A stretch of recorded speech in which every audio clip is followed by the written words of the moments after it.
देखिए, 1 तारीख की रात को एक बड़ा ही लोमहर्षक और सनसनीखेज घटना थाना खागा क्षेत्र में हुई थी, जिसमें 2 बच्चियों की ईंट से सिर कुचल करके और मुंह पे प्रहार करके हत्या कर दी गई थी।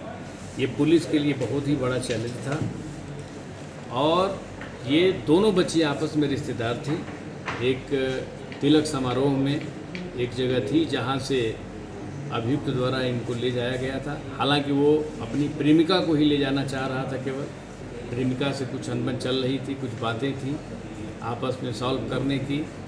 तो इसी के तहत इनको कि खागा में हम ढाबे पे चलेंगे, भोजन करेंगे, लेकिन उस प्रेमिका को भी इस बात का भय था कहीं न कहीं कि कहीं हमारे साथ ये कोई बात न कर दे।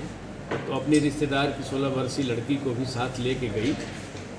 ले जाने के बाद इसने रोड के किनारे बाइक खड़ी करके, जो मंदबुद्धि लड़की थी उसको खड़ी करके अपनी प्रेमिका से कहा कि आओ हम 2 मिनट बात करते हैं।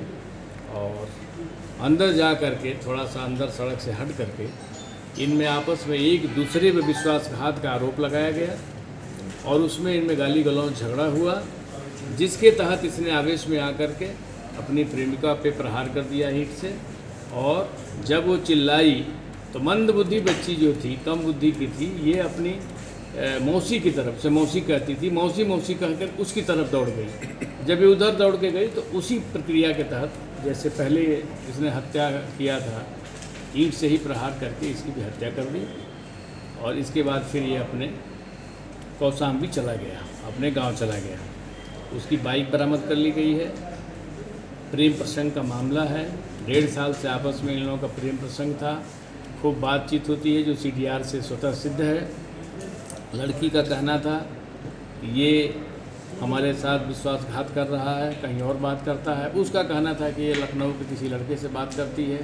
आपस में दोनों पर शक था और दूसरे पे अविश्वास करने लगे।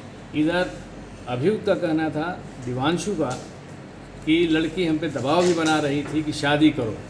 तो शादी का दबाव भी बना रही थी और दूसरी जगह बात भी कर रही थी, दोनों बातें कर रही थी, इसलिए वो इससे चिढ़ गया था और इस तरह से घटना का अंजाम दिया। बाइक बरामद हो गई है, इसका मोबाइल बरामद हो गया है।